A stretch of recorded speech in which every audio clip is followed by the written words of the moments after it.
지난 7월 26일 서울시가 용산정비창 마스터플랜을 발표했습니다. 10년째 만년 유망주로 남아있던 땅이 드디어 개발을 시작한다는 얘기인데요. 서울시가 준비한 비전이 아주 화려합니다. 자세하게 알아보죠. 이번에 발표된 용산국제업무지구 개발 구상은 서울시가 제시하는 개발 가이드라인입니다. 초고층 마천루 사이에 공원과 녹지가 펼쳐진 아시아의 실리콘밸리를 청사진으로 내세웠습니다. 사업구역은 용산정비창의 선로, 변전소, 용산역 후면부지를 포함해서 총 49만 3천 제곱미터입니다. 국토부와 코레일, 한전이 보유한 토지들이고요. 개발 사업은 코레일과 SH공사가 공동으로 시행합니다. 국공유지에 공공기관이 진행하는 사업이니 신뢰도도 높고 진행도 빠를 것으로 기대됩니다. 그래도 민간에 통개발 맡겼다가 사업 자체가 공중분해되는 것보다는 훨씬 나을 겁니다. 마천루는 롯데월드타워 이상으로 높은 게 나올 수 있습니다. 서울시는 최초의 입지규제 최소구역으로 지정할 계획입니다. 법정 상한 용적률 1500%를 초과한 건물을 지을 수 있게 됩니다. 롯데월드타워는 용적률이 800%라고 하죠. 전체 부지의 70%는 업무 상업시설로 채울 계획이고 기반시설도 전체 부지의 40% 수준입니다. 업무, 상업, 주거, 여가를 비롯해서 도시의 모든 기능을 집약한 직조혼합 미래도시로 만들겠다고 하네요.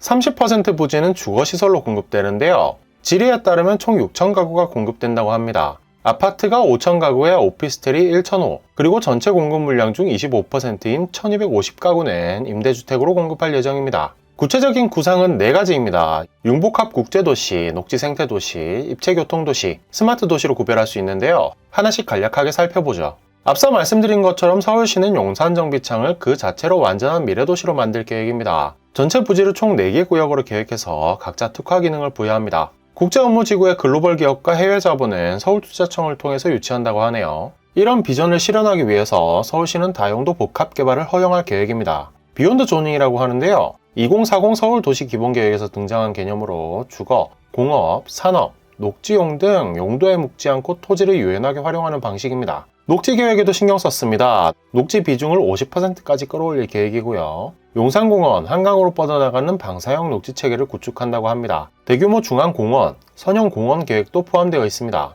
게다가 입체보행 네트워크도 만들겠다고 하는데요. 건물들 사이에 브릿지나 지하 통행로를 넣어서 지면만이 아니라 공중과 지하에서도 오갈 수 있게 하겠다는 얘기입니다. 지하는 용산역 입지를 살린 교통 거점으로 개발됩니다. 모빌리티 허브라는 이름을 붙였는데 미래항공교통과 GTX, 지하철, 도로를 유기적으로 연결해서 환승 거점으로 만들겠다고 합니다. 지하도로 구상도 아주 매력적입니다. UAM은 소위 드론 택시라고 불리는 미래교통수단인데요. 벌써 2025년 상용화를 앞두고 있어 이번 마스터 플랜에도 포함되었습니다. 서울시는 김포공항 용산국제업무지구 구간을 시범 운행한 다음에 인천공항, 잠실, 수서 등 서울 시내 주요 거점을 연결하는 형태로 개발할 계획입니다. 인공지능, 자율주행 등 ICT 기반 미래도시 인프라도 도시 전역에 구축할 계획입니다. 요즘 도시계획에는 빼놓기 어려운 내용이고 미래 자율주행 인프라 등을 미리 닦아두겠다는 계획 정도로 생각해두면 되겠습니다. 이번 발표로 용산 집값이 자극될 수 있다는 관측도 많습니다. 물론 이미 워낙 비싼 곳이라서 매수 횡렬이 줄을 잇는 사태는 아직 발생하지 않고 있습니다만 매물들이 썰물 빠지듯이 자취를 감추었고 남은 매물들은 호가가 놀라운 상황이죠.